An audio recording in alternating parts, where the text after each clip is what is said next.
All right, welcome back to the Talk NOLA, the underground network, where we bring you the hottest rising artists making waves in the scene. Today we got a special guest from Nashville making a stop right here in New Orleans as part of their Manic Tour. This band has been taking the raw energy and heartfelt storytelling on the road, and they're bringing their unique blend of indie rock to venues across the country. Under High Street, how are y'all doing in the building? Yeah. Doing good, man. Thank you for having us. Of course. How's everything on the road, man? It's been an adventure. It's been an exhausting, couple weeks of that's felt like 6 months, but it's been a really, really great time. I can imagine. Okay, so now y'all met at Miami University in Ohio, okay? So before we get started, let's rewind a little bit. Let's go around the room, tell us individually your names, your roles in the band, and we can move on from there. Cool. I guess we can start down there. Yeah. I'm Danny O. Overmar, Danny. Yeah. So I met these guys like my junior year in school and, started hanging out with them and whatnot. And I play guitar now and do some backing vocals and stuff like that. Nice. I'm Evan Flagel. I play drums, and I occasionally sing, more so when we do our cover sets than originals, but I'm throwing some harmonies in there as well. But I'm the drum man. I'm Bo Hartram, and I was there, started it with these guys, and I play guitar. My name is Dylan. I am the bass player and lead vocalist. All right, now that everyone is introduced, let's talk about Origin, okay? Because you guys are what, dating back to 2021? Mm-hmm. That sounds about right. Okay, so the group started initially with jamming. You know, you guys were jamming with each other, and I heard something about like a local bonfire where some of that was cooking up. Did that happen between a few? Yeah, so it did originally started with me and Dylan and our other guitar player that we had back then. We were all in the same fraternity together at Miami University, and we would always have like everybody hanging out in the courtyard of our house and everything. Like sometimes it'd be bonfires, some guys just hanging out doing that or whatever. And I had kind of known that these guys had played a little bit, and we would just kind of jam out there for fun. I remember one night like taking 2 sticks out of the woods and getting a cardboard box, and like that was my drum for the night. That's cool. And we would do that a couple of times, and then another one of our guys in the fraternity worked at one of the bars in the uptown area of Oxford, Ohio, and was like, "Hey man, my manager has been wanting to get some like live entertainment at the bar," because this was right when everything was opening back up after COVID. He's like, do you guys want to see if you can maybe do something or like throw a set together? And we were like, sure. And that was kind of how the first gig really came together. It was me and Jonah, who was our other original guitar player, and then Dylan was also around, and then he was like, I can play bass, and we're like, there we go, there's a 3-piece band, there's our bass player. Okay, so started as a trio. How did the conversation, the topic of who was going to be the singer come about? Oh man, back then it really was who knew the words to whatever covers we were doing that night. It could have been any one of the three of us at that point. Yeah, I feel like Jonah, one of our original guitar players, Killer singer. He could sing some Zeppelin, like he was badass.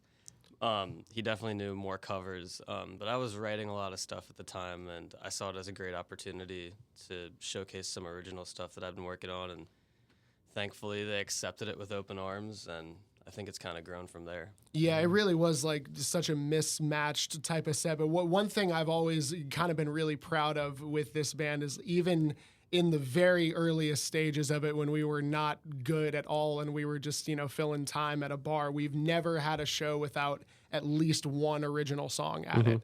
And like even before they were just old embryonic versions of what they are now. Like we played Bad, the first song off of our album, at our first ever show. Was that y'all's first original that you okay. Yep. Bad. Okay, that's awesome, man. Okay, so from Ohio, talk about the music scene there, man, and how it influenced your guys' sound. There really wasn't much at that time. There wasn't much of one at Miami, because Oxford is a really, really small little 1 square mile college town. And like I mentioned, it was really everything was just starting to open back up after COVID. I mean, before COVID, like my freshman year, there was a little bit of a DIY house show type of thing going on, but none of those bands were really from Oxford. They would come in from Cincinnati or Dayton or other cities, but when we were really starting, there really wasn't much to go off of them because everything was just all closed down. So we really were just winging it from day one and just kind of doing it the only way we knew how to. Okay. Danny and Bo, how did you all get involved in the mix? So I met freshman year with the other guitar player, Jonah. Jonah, right. And we met in some like basic 101 class. And I found out really quickly that he was a guitar player. And so like years go by, and then after COVID, we get back from school, and he hits me up. He's like, "Oh, we're starting a band, and we're performing tonight." And I was like, "Oh, do you want me to play?" And he's like, "Well, if you want to." I'm like, "Okay." So I've never met these guys, and I met them that night, and I met Dylan just like 15 minutes before we started. Yeah. And I was like, "You guys like any Grateful Dead?" And Evan, of course, like huge Deadhead. He's like, "All right, yeah, hell yeah." Nice. That was the first thing Bo ever said to me. I'll never forget. The first time I met him, it was 30 minutes before the first time we ever performed together because Jonah had just kind of thrown it in there like, "Oh, I know this other guitar player. He might be down to come in and jam or hang out with us." And then I was walking down the street right by the venue, and there I see Bo comes out. He's like, "Hey, man, my name's Bo. Do you know Franklin's Tower?" And I'm like, "Yeah." And he's like, "You want to play it tonight?" I'm like, "Sure." And that was the first time we ever met. Exactly, yeah. I remember the first Grateful Dead song I was turned on to, Althea. Oh, yeah. Can't forget that one, man. And Danny, go ahead. Yeah, man. Yeah. Me and Bo, we met in like economics or something like that, and he was like sitting next to me, and I was like looking up some like John Mayer live video or something. He's like, "Oh, what are you doing?" And I'm like, "Oh, I'm just looking at some guitar videos." And he was like, "Oh, well, we should jam sometime." And so we met up with one of my buddies in some basement, and we like jammed out. And then like it wasn't until like a year later, because like right after that we all got sent home for COVID. And then like it was like probably the second semester a year later, and I don't know how it happened, but they're like, "Yo, you want to come and jam?" Because I think, Jonah was like out of town or something. And so they're like, "Yeah, like come in, sit in, whatever, and see what you can do." And yeah, that was like my first time playing live. Like, didn't really know any of the songs on the set list, but it was just good fun to, just jump in. And Danny, you're an experienced singer. Like you were like in glee clubs. You were in the glee club over there, weren't you? So what was the transition like when Jonah started kind of merging out and you kind of started coming in more as like a permanent member? Did you see it as that, or are there other details? No, not at all. It was definitely just like a sitting in type of setup. Just like, hey, like, if there's a spot open, you want to come in. And so, yeah, that's kind of how it worked out. And that's how it was going for like, maybe like a few times a semester from then on. Like I would play with them. And then it wasn't until so after I graduated in 22 that summer, I decided I was going to stay in Oxford for like a few more months. And so then is when I like really started to play with them more regularly. And it was just good fun. We were having a great time, like gigging pretty often. And then like I was like making the plans to move to Nashville and stuff. Because I was going with my buddy and whatnot, and I made all these plans, and then they're like, "Yo, you should stay in Oxford and like be in the band full time." And I was like, "No," like I just like made all these plans and whatnot, and so I ended up just like being like, "Sorry guys, I gotta go," and then I went to Nashville, and then like a few months later they came, followed. Yeah, they came along. The turntable. Yeah, they came along, and like we would hang out like on and off like for like a few months after that, and then about a year ago, we were just like, "Oh, what are we doing? Like, let's just get me in the fold." Well, let's talk about that. You guys eventually obviously made the shift to Nashville, where you guys, are pretty regarded as very active in the scene and are making moves. So what sparked that shift individually or as a group, and how has Nashville's music scene, which is very country, and you guys are an indie rock band, how has that scene shaped the way you approach your music now? Well, how we kind of got the inspiration to go down there when we were still living in Oxford, we had recorded a few demos in Dylan's ex-girlfriend's garage one day. We had just kind of set it up, and we're like, let's just get some of our original material Take her recorded. for everything she got, man. Exactly, exactly. That concrete bunker served us very well that day. But we recorded a few demos, and that was really all we had as far as like the basis of our original material. And Bo had a good friend from high school who was a producer in Nashville, still is our producer. Jackson Badgley. Mr. Jackson Badgley, the great Jackson Badgley. Nice. And he had heard some of our demos that we had recorded there, and he had hit Bo up and was like, hey man, you guys got to let me do your first record. Like, I like this song. You guys, if you like, come down to Nashville and do it with me, and like, we'll do it right. Like, I work with great engineers. We have the studio here and everything. And that was in February of 23, so like during the end of my senior year at Miami. And that was the first time we had all gone down to Nashville as a band. Danny was already living there, but he wasn't really with us full time yet.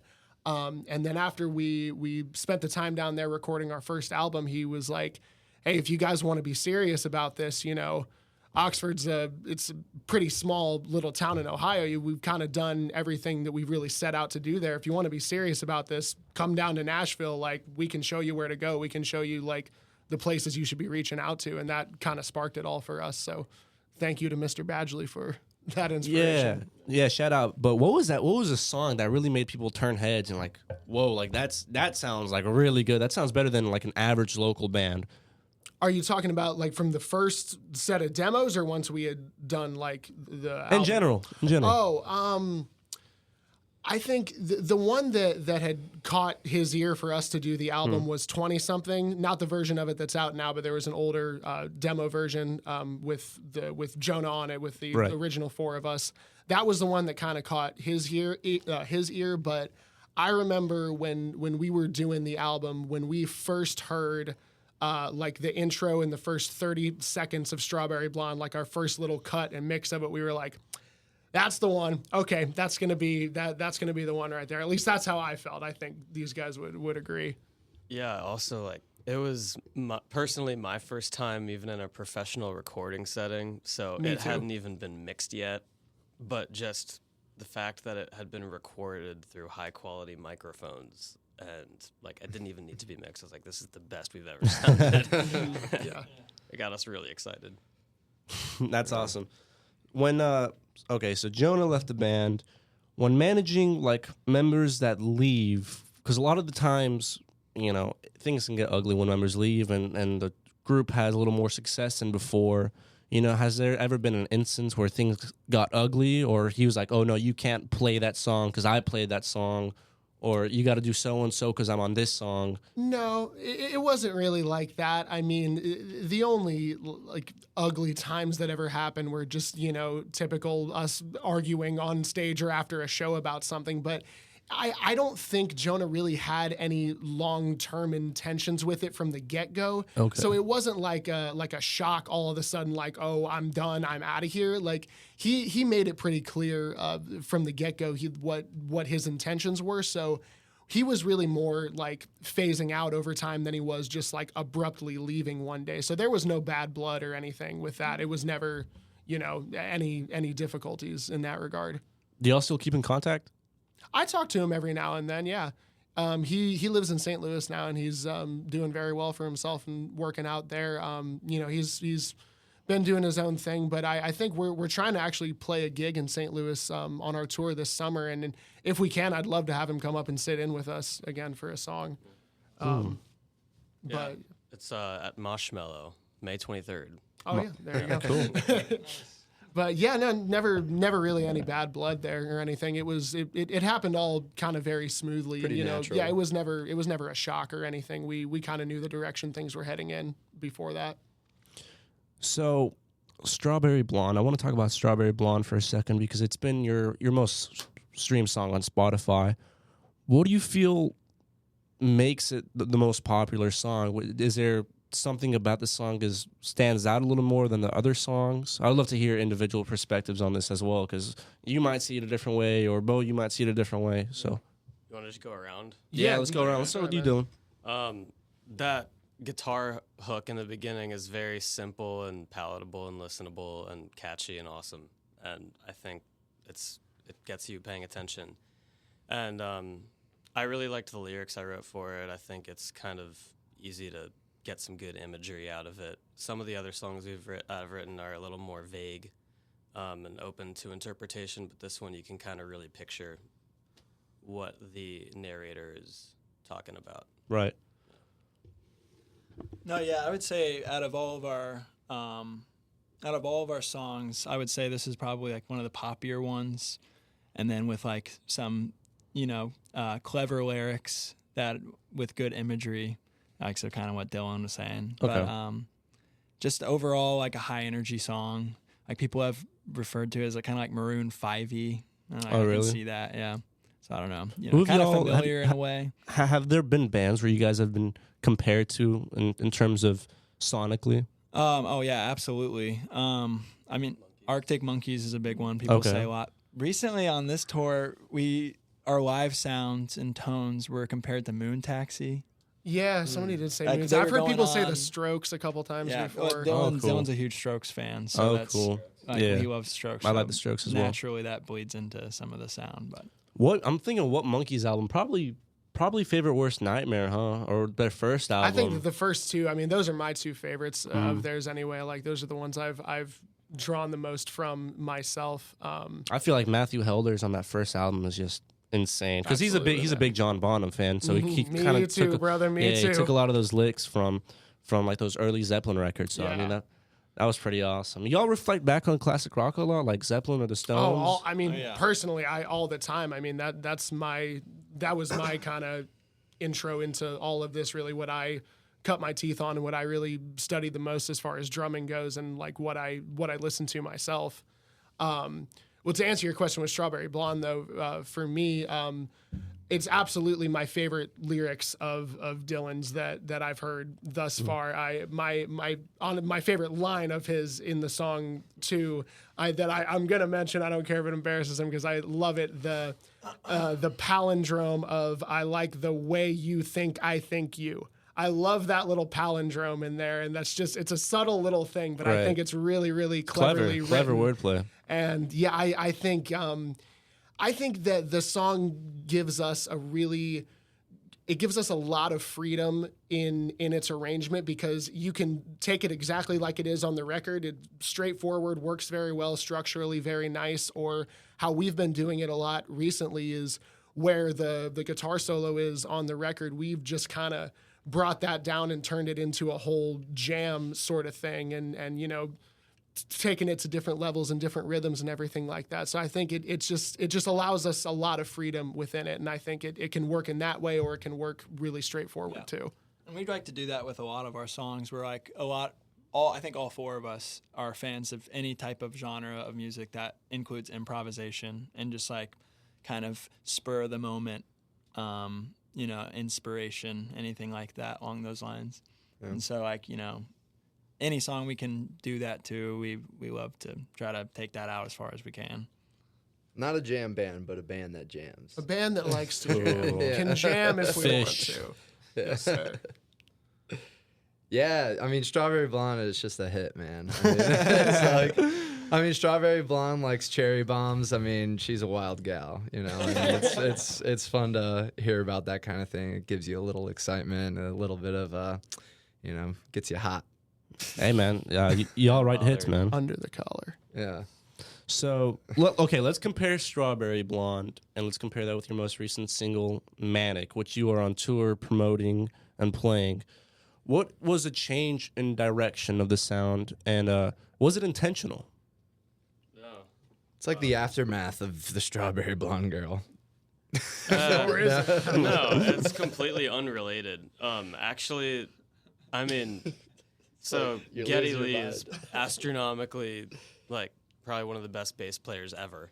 And I Who was is? listening. Geddy Lee. Okay, Rush, yeah. And it was over winter break, and I was listening to Free Will, and he has this bass solo, and the syncopated da-da-da-da-da-da-da that he does. I mean, obviously, way more technically proficient and amazing and whatever. But it inspired that intro bass line to Manic, and then I think the chords are really strokesy. That's probably where that came from for the chorus. But the lyrics, like in that one, are definitely, there's a lot more left to the imagination, kind of like you can take it literally, like you're kind of a dissociated person at a house party, or you can read into more themes of just like self-introspection and stuff like that.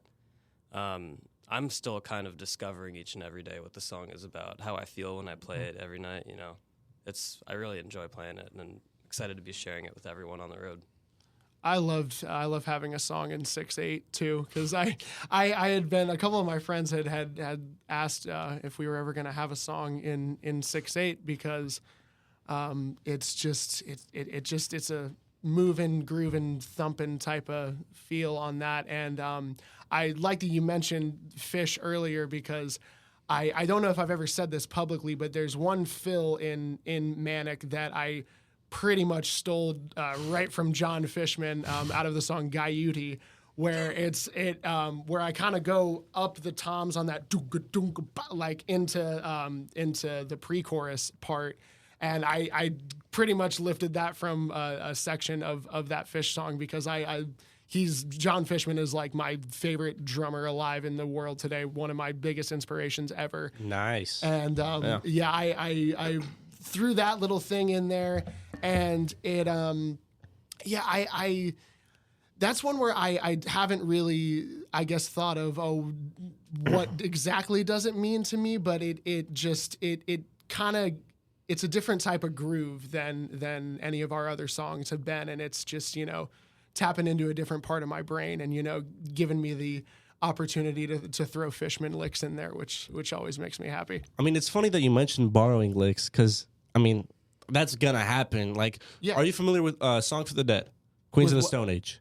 I'm familiar with Queens of the Stone Age. I don't know that Okay, song, well, though. that intro that Dave Grohl's doing, okay, I know They what you're talking about. I'm pretty sure they took that from Black Flag, actually. Yeah, well, I mean, Dave Grohl himself has said that "Smells Like Teen Spirit" is taken from the Disco. Gap Band. It's all Yeah, like yeah, all of that. I exactly. mean, everything, especially on drums, everything is a remix of something else. Everything has a little bit of a million other inspirations. I mean, drums or any other instrument too. And I think that there is really a big unspoken bond between drummers, particularly of borrowing each other's licks and using them in different contexts and stuff like that. And I'm sure it's the same for guitar and bass and everything else too. But I always think of that Dave Grohl clip a lot too. Me And he's too. talking about all the Thompson Twins or the Gap Band or whatever else he was taken from on those Nirvana records. But yeah, there's always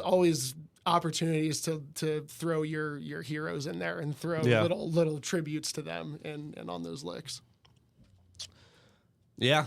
Well, I was Couldn't gonna have said it say, better myself. kind of like based on the initial question of like where the songwriting's heading and where it's came as like our newer song, I'd say one thing that's changed is we do a lot more collaborating. So like on the first album, Dylan, for the most part, he came up with all the melodies himself and most of the parts and All the lyrics too. all the lyrics himself. And so one thing that we've grown and why kind of maybe our music is going to continue to evolve is we are just getting better at collaborating. So like Within the band? within the band. Gotcha. Yeah, so like Dylan and I, we do all four of us, and like that absolutely changes like our tone from maybe like one song like Strawberry Blonde Poppy to maybe our more recent songs are more kind of straight ahead grungy, and maybe some stuff we're going to release soon is going to be poppier or whatnot, you know, just kind of, we're still finding the sound. But it leaves the door open to all those possibilities. Yes, which is important. we're not in the rush to kind of like corner ourselves in some sort of,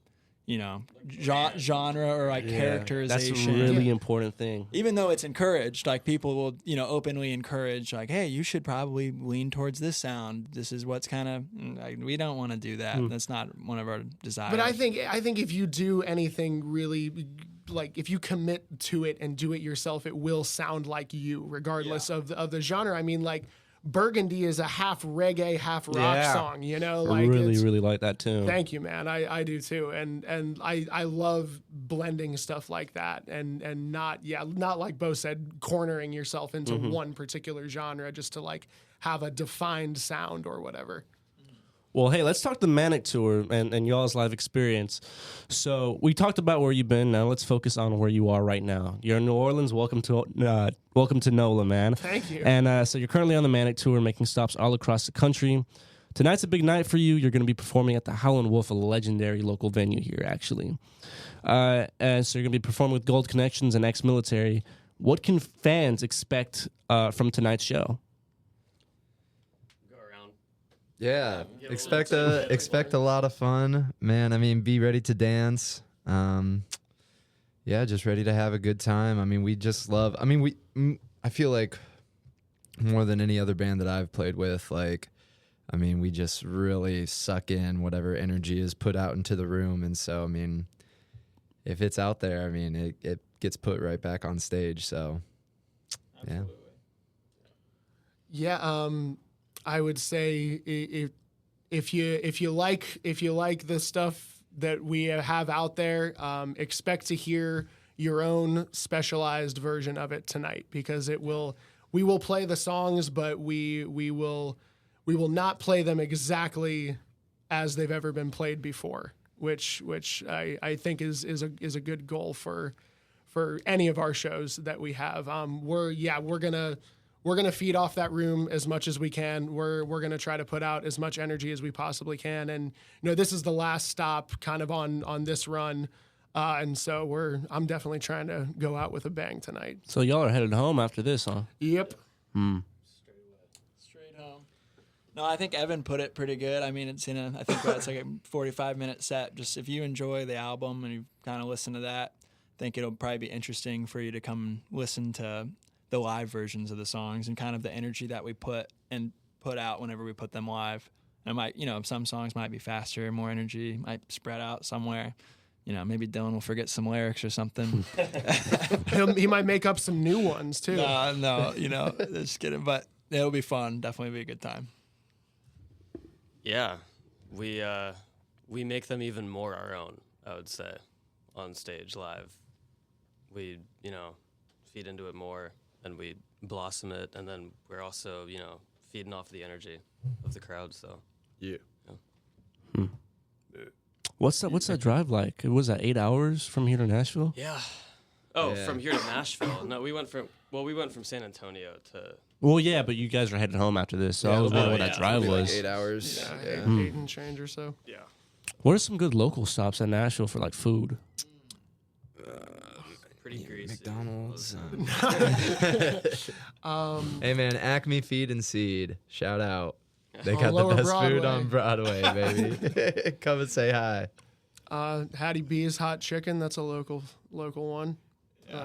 McDougal's, Prince's.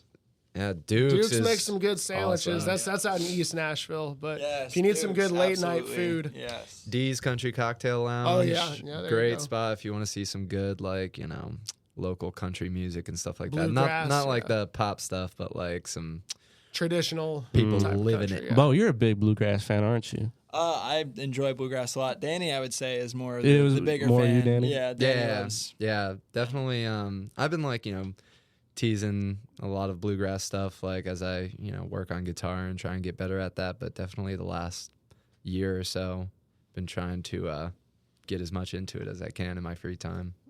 How do you try to incorporate that into the sound of Under High Street? Man, there's a lot of ways. It's especially, just being able to having the opportunity to play these songs so much, because we get to play live all the time. There's surprisingly, not surprisingly to me, you just work them in, and it's the stuff that I'm thinking about most in my free time, how I'm trying to progress at guitar. So I feel like every opportunity I can fit something involved in bluegrass into the music that we do.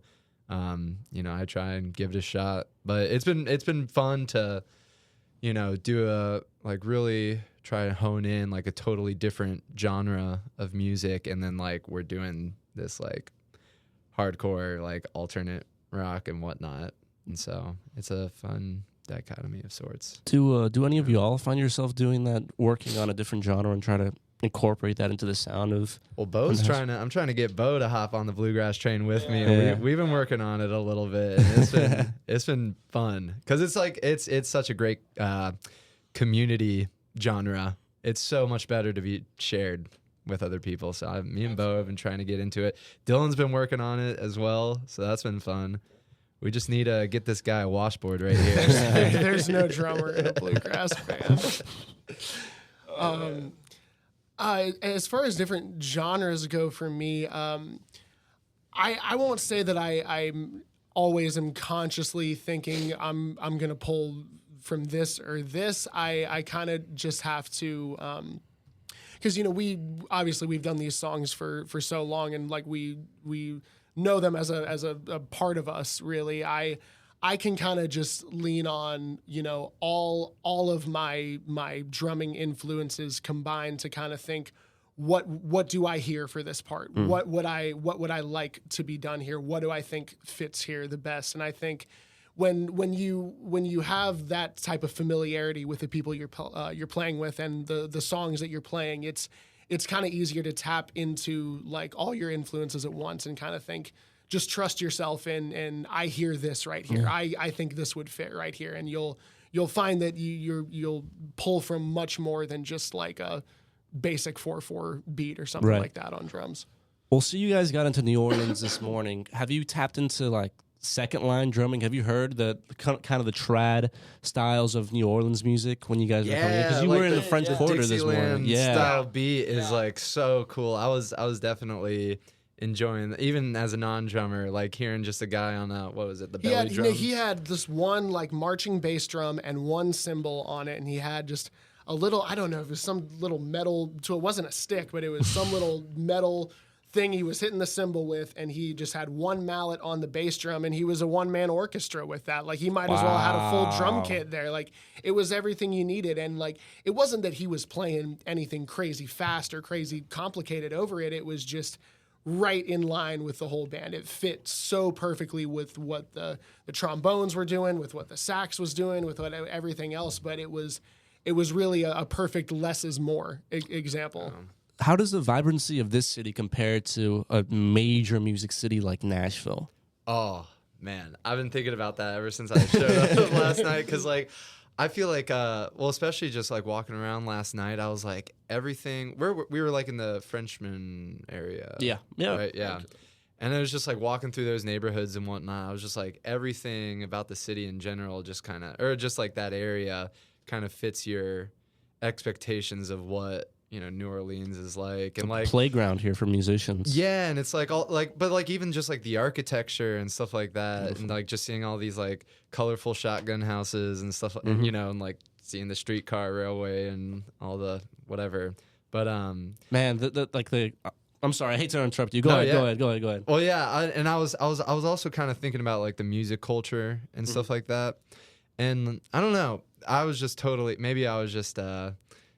getting caught up in the moment. Yeah, and just like maybe embellishing it a bit too much. But like when I was like trying to think like, yeah, this is kind of like Nashville, but in my head I was just thinking like Nashville, the music scene seems so like product and like business driven in a sort of way. Absolutely. Like everyone's trying to push something, but like the New Orleans like vibe is like music is just like the way of life, it's like more religion, more culture. And it's your first time in New Orleans? Yeah. Okay. Yeah. All it's just authentic. Yeah. It's like screams even authenticity. Like the people watching, even the people like just the audience. Dancing. It just feels more. The appreciation feels like it's there for the art instead of for like the product. Yeah, like Broadway, I would say a lot of times you go there and it kind of just feels like the party is the biggest thing. And the music's like, I mean, you're right in time for Mardi Gras too. You ought to catch some parades or some parade routes. We would love to. It's pretty crazy. Awesome. I don't know if we'll have time,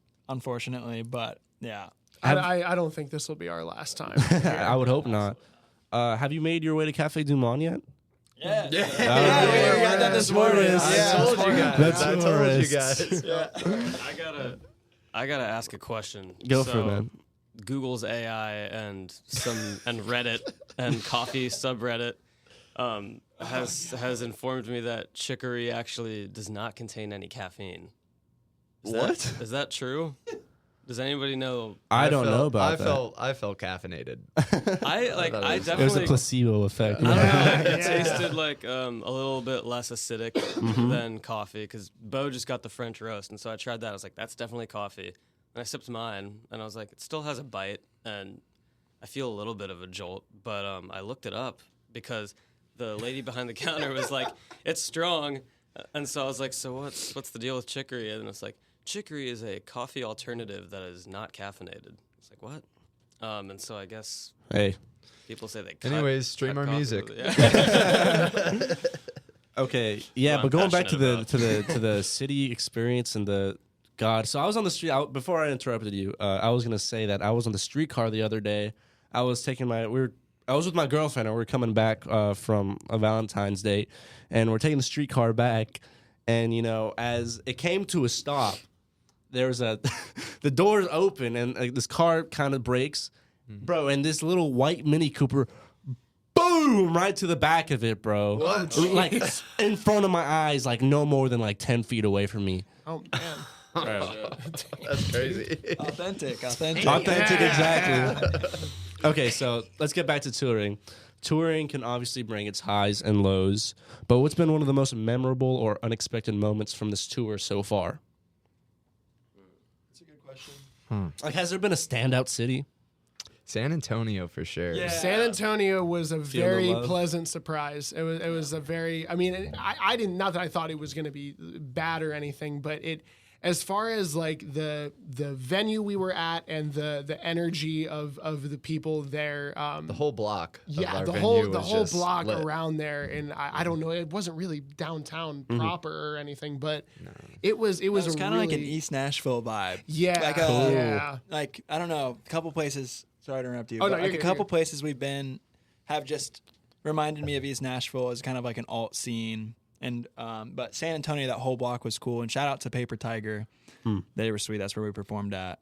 That was an awesome venue. So I would say, yeah, Nice. San Antonio's probably been the standout city. Yeah. And Bo, since you're on the mic, in the live chat, Zach W is saying, "I've heard Bowman smells like farts." Can you guys confirm my or deny? Zach W. Yeah. Listen, that let Zach me take this He one. might be. I could write an essay. I think that's my buddy from Canada. Oh no. No, Bo smells really good. I like the way he smells, and Who's the best smelling of you guys? I probably got the best gut health.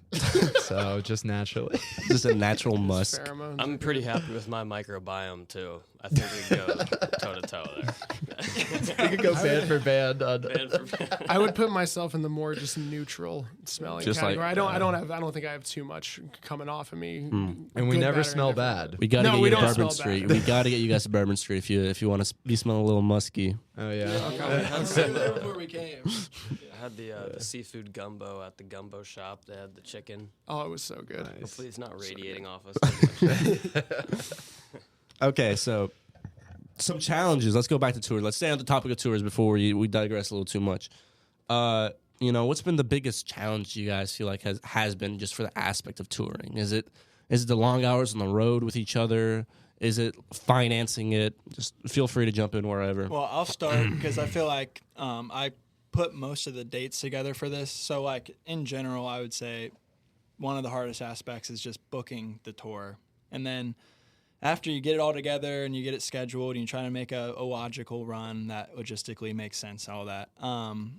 Like, one issue that we've had is kind of just draw. It's difficult when you go to a new city. You've never been there. You don't know very many people. And just marketing yourselves and trying to get as many people as you can. So that can be a difficult aspect of it, to where, you have these expectations and all this work has been put into it, but then, the end result is like, well, that kind of missed the mark, But I think that's natural. Like, that's a growing experience in general. But I would say that's definitely... Yeah, I mean, it really, we can thankfully chalk a lot of it up to like lessons learned and just stuff going forward. But, it can kind of be a gut wrenching feeling when, because we are entirely independent. We are our own crew. We're our own booking agency. We're our own marketing department. We're our own everything. And so everything on all of our tours is all done by us. It's all on us. And when when they go really, really good, it's a really, really great high that you can run on for days. But when they don't go so good, it can just be like, oh man, there's another 8 hours in the car with these same other 3 people. And what's it all for? And is there even going to be, does anybody care? Is anybody even going to show up? Because it all comes back to you. It's all on you at the end of the day. And so, I mean, that can be the blessing and the curse there. That can be the highest highs and the lowest lows. And we've experienced a lot of that on this run, and it's not that any of it has been in vain or anything. We've had an amazing time, and I think we've had amazing learning experiences these last 2 weeks. But yeah, it can be hard to just having high hopes and it all being on you and maybe not going the way you thought it would, or not being the big energetic crowd that you thought it would be that night. Yeah. Also, I think we did this tour like in like the worst 2 weeks of winter for Texas and whatnot. Yeah, that's true. The weather was just terrible, and like there was like no sun like the entire week we were in Texas, and I think that kind of drained us a little bit. Yeah. Yeah. I got super sick. That's kind too of like an last week. external factor that you can't control, but definitely part of it. Another external factor that you can't control on the road is just like protecting all of your gear, because we have a lot of all of our expensive equipment with us. So it's kind of Don't tell them that. Yeah, we don't have all of our stuff's really cheap. Our stuff is cheap, and you very, don't want to very steal unreliable, it. Very hard to sell. Yeah, Bad you'll get trailer, you don't want it. nothing, no nothing resale for it. value at all. But like the whole time, you're kind of just stressed about making sure that no one Navigating these big cities with a giant trailer behind you. It gets I mean, stressful. you saw us, parking. I that saw was it. relatively easy. That was but, probably Yeah, one that of was the an easy easiest. one. Yeah, so that gets stressful, but that's you can't control that. So one of those things. Has there been any management team or kind of label approach you guys and try to help you along the way? We have ITUD management who we work independently with, and it's just like it's one of our good friends, Haley Marino and TJ Getch, and they work with us and give us good tips and guidance, and actually just helped us get a distribution kind of situation set up with Symphonic. Symphonic, yeah. And so they've kind of been like a good guiding light since we've moved to Nashville to kind of like show us the ropes in terms of like the business side of things and like things you need to set up just to set yourself up for success, and like also just really good friends of ours. Right. So that chemistry already helps. That's an easy way to connect with a management team. Okay. So, with these long and extensive tours, with the long drives, how do you guys keep your energy up? Lots of jokes, Yeah. constant bits and joking and bullying each other. Red Bull and coffee. Red Bull. Any tips for staying motivated? Oh, okay. Pretty much just trying to get each other to crash out every day. Just the will to not crash out. It's not that hard. It's not that hard to stay motivated. We all have like a very strong drive, and we all love what we're doing. So like just one little thing, give us a bone, one little bone, and we're like, let's go. Yeah, and it keep us going. It's easy for us to, like I said, when, even if we have like something like the San Antonio show happened, like that gave us enough fuel to, even go for another week if we had to.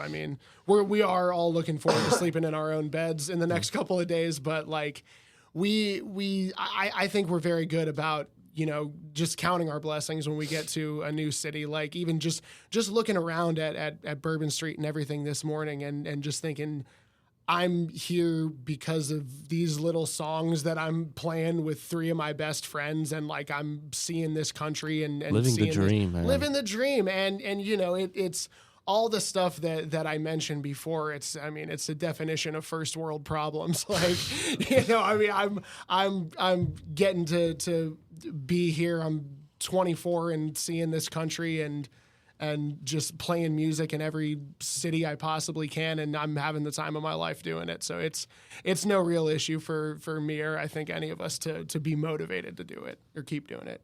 Yeah, and I'd also like to add that even the cities or shows where we didn't have the outcome that we anticipated or really wanted, we came away from it learning something, being better for it as musicians, and every show that we've played, we've made new friends. Yeah. So Yeah. it's all about hanging out. It's all about us hanging out. It's all about hanging out. It really It's is been about the just de hanging facto mantra of this band. And yeah, you make a new friend. You have a new connection. You have a band that you know new guys to follow, new guys to see what they're doing, and you're never worse off for playing another show. I think. I mean, like, we got a hot tub connect in Texas. Yeah, that's Like, true. what do you? How does that? Hold on. How does that even come about? A hot tub connection? Oh, they really they simple. invite you Really over, simple. man. They just invite Venue you over. owners. Yeah. Please tell me that that's a band name and not an actual hot tub company. No, and not a company, a place to It's go just a enjoy guy. a hot tub. Oh, It's just a good time. One of the venue owners of a place that we played at was like, "Yeah, you guys, I got a hot tub next time you're in town." Yeah. Make a new friend. We appreciate that. Yeah, that's funny. Okay, so looking ahead, what's next for you guys? You got this tour underway, but what other projects do you have coming up for fans to look forward to, or new music? We're A planning lot on of new music. Yeah, we're planning on getting an EP rolled out pretty soon. TBD. Yeah, we have a few songs that are like already mixed and ready to go. We have a couple more that are have already been like tracked and are just kind of in the mixing and working out stage right now. And so in the next couple months, we're definitely going to be rolling out some new singles that will be a part of an EP this year. And then we also have our sophomore album, which is getting started to be in the works. I don't know exactly the timeline for that yet, but it's coming up very soon. And there's going to be, I mean, we have a summer tour that we've been getting started in the end of May that'll be going up through the Midwest and a lot of that area. And so, yeah, we're going to be releasing more stuff. We're heading back into the studio like 2 or 3 days after we get back to Nashville to finish up some more stuff. And yeah, keeping the ball rolling. And these new songs are sick. Yeah, they're pretty cool. They're pretty cool. There's like every new song that we put together, it's like a new favorite for me at least. Are you waterfalling singles into the EP, or is it just going to be just the EP? Just So put we're it out gonna there at the same time. waterfall Okay, singles. cool. Yeah. Is Manic one of those that you? Yeah. All right, so that's a little teaser. Yes, sir. That's awesome. Okay, let's talk advice. Because as you guys know, like the Talk No, I'm trying to use this as a tool. Oh, for you, you guys need that advice. I was gonna need it. Yes, please. What do you have? I guess we can keep it basic. Just for anyone out there starting their own journey in music, what's one thing you wish you had known when you were just getting started? Practice more.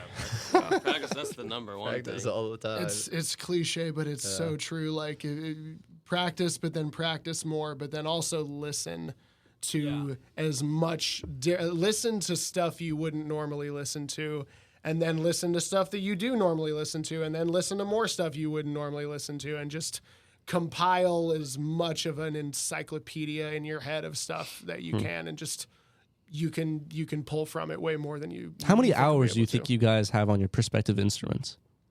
Oh, Jeez.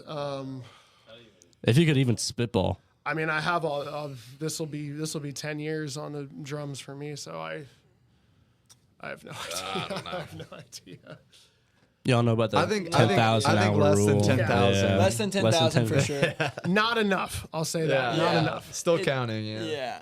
Well, some advice I guess I would have from like a band perspective, aside from like just an individual musician perspective. I think I feel like a lot of people will start bands, and I feel like finding the right bandmates is one important aspect. But also, even if they're not the necessary right bandmates, as long as everyone's driven and willing to keep working at it, then like don't just assume it's going to work out right away. Like I think the number one thing with a band is if you just keep going and keep building that chemistry as a band, I think that's like the most valuable thing, at least in my experience.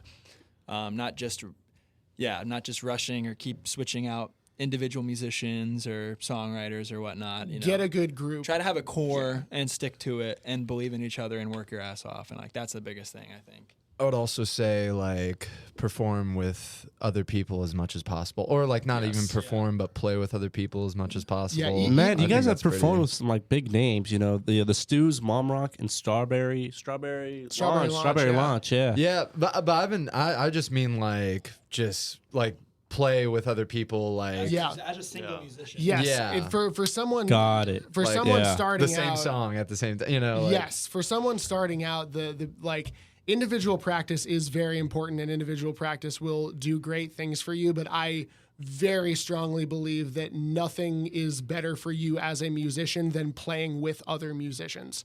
Yeah. Play with people. Doesn't matter what. Figure out something that you all know. Get together, even if it's not a formal band. Just have a jam session. Get together, but develop your ear and develop how you can listen with a group and how you can take a song forward and make it your own, or just make it something that you what's the word I'm looking for? Play with other musicians. That's the point. That's the point. Learn some bluegrass tunes. Learn yeah. bluegrass. Something more on the business side of things. So like, I'm getting my music business degree. I dropped out of the business school where we all attended. I mean, keep in mind, like, we all pretty much have business degree experience. So if you're an independent musician and you have no idea what the hell you're doing or how to go about it, I've noticed the most effective way for us to get our foot in the door in new markets, meet new people, is to just throw yourself at that city, throw yourself at that community. Don't go down the Reddit rabbit hole too much and be like, what's the most effective way to do this? Because then you'll just get cold feet about everything, and you'll be like, damn, a year went by, and what is there to show for Just it? get out there and play Just and network. Throw yourself Email into them it. directly. Email, yeah. Follow up 4 times. Yeah, They don't circle check back, enough. follow up, and try it again. The worst they can say is no. Yeah. Like it, and I mean, honestly, that's something that we've said ourselves that we could even be better about in Nashville, is just like go out to a random show. I mean, in a music city like that, there's a million of them going on every single night, but go out to a show, meet a new band, go talk to them afterwards, see if you like their sound, what you like about it, what you don't like about it, but talk to them afterwards, see what they're doing, and you got a new connection, you got a new friend right there. They might need somebody to fill in on some instrument or something else. Like within the first couple weeks we moved to Nashville, me and Dylan had done like 2 country gigs together with a couple of our friends, because just like, hey, we need a rhythm section. Shout out Zachy Sukarno. yeah, his Zachy man. and all of those guys. But Ruben. yeah, Zachy and Ruben and Alex you. and TJ, we love you guys. We miss you. But yeah, that's probably my advice that I would give. Well, on the topic of networking, let's get into how the opportunity to play with the Stews and these pretty big bands came about. Luck. Friends, actually, well, friends of friends, and sort of like the first time was luck, because we had gotten sort of a good reputation with the frat scene at our school, and so when they were touring through, they wanted an opener, and so they knew to hire us as the opener. I mean, you see, that doesn't, all right, to me, that doesn't seem like luck. I believe the harder you work, the luckier you get. yeah. But you had to already have had a good sound and sound good and impress all these people. Yeah. I disagree with the luck thing a No, little I bit. was half joking when I Yeah. said that. It was Right. the second time was more the luckier one than the first time. But yeah, it was at that point, the first time we worked with the Stews, we had honestly as much, if not more, of a reputation with the audience at that particular show than they did, because we were either friends with all of them from school, or they had seen our shows, because we would play weekly bar shows, and usually more than just that. We would usually do a bar show every Thursday night, and then 2 or 3 fraternity shows over the weekend or over some other time. And so, word had gotten out about that, absolutely. And it was lucky to fall into that place, but it was not a coincidence necessarily. It was a result of everything that had come before it. I also want to shout out the band La Conti from Cleveland. They're another really talented group of guys and gals that we are blessed to work with. Mutual friend of ours, Mike Relic, he introduced us to them, and we went up to Cleveland and we rocked the grog shop with them, and that was awesome. And that was when we were just like babies as a 3-piece for the first time. It was the first time we had ever played. This was right when Jonah had left the band. It was the first time we had ever played like just like an original set. Well, I think we did a couple covers too, but like just a set at that type of venue with just the 3 of us, and they were more than generous to offer that to us. And there we have lifelong friends like from that gig, and Yeah. they just did their first show in New York a couple of days ago. Yeah, and to Mike Relic and his band, who another guy we knew from Oxford that he's got his own band now out of Cleveland. They're coming to Nashville to play with us next month, and doing great things there too. But so many cool things can happen being friends with other That's musicians. awesome. You know. Yeah. Because everyone's working hard, Yeah. you know, so you can definitely expect them to continue to grow more success, and then you guys grow together, and you're working on your network together. No, we're all in it for the same Yeah, reason. for real. Absolutely. All right, I'd say before we wrap up, I want to do one last thing with you guys. I want to do some rapid fire questions, and I demand everyone to be involved at the fullest. Yeah. So let's lock in on that. Lock in, boys. What's your favorite pizza topic? All right, you ready? Yes. Who's the movie buff of the group? Bo. Oh yeah. Bo. Yeah. Okay. Who's the best at discovering hidden gems? Maybe Danny or Evan. Either Evan I or don't know. Danny. What type of Hidden gems in what sense? Bands, music. Oh. I don't know. I found some good ones. I'm gonna recuse myself. Man, Dylan's found some good ones too. Yeah. I mean, I think give this to Danny or Evan. It's close. we Evan's cover just such a- different realms. Yeah, though, it's different types. It'd be Yeah. like, Yeah. You'd be more the indie Yeah. type, and then Evan would be more of just like those old 60s, 70s like funk group. He's just like a disc jockey type personality. Farm. farm's cool. Yeah, Who's the first to get up in the morning? Danny. definitely. Danny or Dylan. Or not Dylan, yeah. not me or Bo. Yeah. Dylan or Danny. Who's the most organized? Me. Who's I'm pretty organized as well. Yeah, but you live with them, so it's That's fair. Who's most likely to run late? Evan. Probably me. Definitely me. Yeah. Who's the biggest napper? Evan. Not really, dude. Bo's a big napping nap guy. hard. I like hard naps. Well, some Very hard hard naps, naps. like 2-3 hour naps. Yeah, I love hard. Dude, naps. that's not even naps. You're just sleeping, Yeah, bro. I- You're just I knocked sleep out. in, I I don't do nap small though. naps Gotcha. that Yeah, much. Okay. I sleep. I'm not a when I big do- napper. I when sleep do, in. they're gonna all be night. hard. Who's the best at giving advice? That's a good one. Dad. We all have different areas of expertise. I think we all. Romantic advice. I would say either me or Bo. Yeah. Yeah. Y'all are the Guitar charmers of the players, group. yeah. Yeah. The charmers. The guitar players. Who's the most likely to pick up a new hobby? Me. Yeah. That was you, Yeah. Danny? Yeah, I'd say Danny. Yeah, I was really into like I've done. I'm a jack of all trades, master of none. I think. He's a doer of things. Like Yeah, ask me to show you some BMX clips. Like I That's got you. true. He does that mean BMX. I also just got in the running. How about that? How about it? Danny for sure. Yeah. Cats or dogs? Dogs. No, not one single cat lover here. Nope. Nah. I'm a cat liker, but a dog lover. Madly allergic to cats. And not for okay. me. Not for Gotcha. me. Pancakes or waffles? Waffles. Waffles. Pancakes. I like them both. Oh, I like them both so much. I would say waffles though. For sure. Okay. I like the chocolate chips on top. Exactly, Yeah. dude. You can really, Marvel or DC? DC. Marvel. Evan, you're torn. You look torn, Evan, or you just don't I care. just don't care. I'm sorry. When I was writing the question, I figured I was like, are they even gonna care about this question? Oh no, these guys definitely do. I have a No, preference. no, I don't Yeah. really I care. just like Batman. I think. Batman's cool, yeah. Batman's sick. Are you a Spider-Man guy? And Danny? Superman. No, I don't know. I don't really care. I like Superman. I like Thanos. Thanos. Reading books or watching movies? Movies. Yeah, movies. What's y'all's I like favorite audiobooks. movies? Audiobooks? I like audiobooks. Yeah. Y'all got a favorite movie? Goodfellas. Okay. So Yeah, I ask generally- myself this question all the time, and I can never. Yeah, pinpoint no, it. that's a hard one because like there's so many. I don't know. Like a good classic is Shawshank Redemption. Like, Right, There's so many yeah. like cliche answers. I feel like. Well, Tom I- Hanks. I like I Billy really like- Madison's probably one of my favorites. Bro, I Adam love Sandler? Adam Sandler, Yeah, bro. I he's love the Adam man, Sandler. Oh man.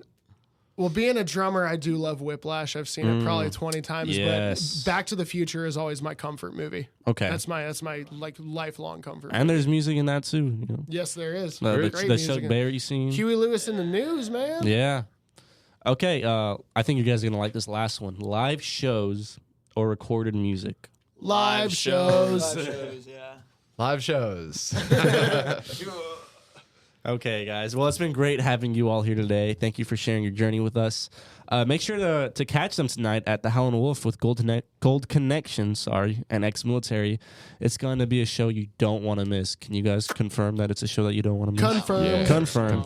Under High Street, everybody. Stay tuned for more on the Talk NOLA. Any closing statements from you, gentlemen? Thank you for having us. We love New Orleans. We do. We hope to be back. back very soon. And Yeah. thank you, Julio, for setting this up and inviting us here, brother. We Much appreciate it. Appreciate you, Much man. You guys have been appreciated. great, man. Really. So yeah, I'll see you guys tonight, and that's it. Peace. Peace.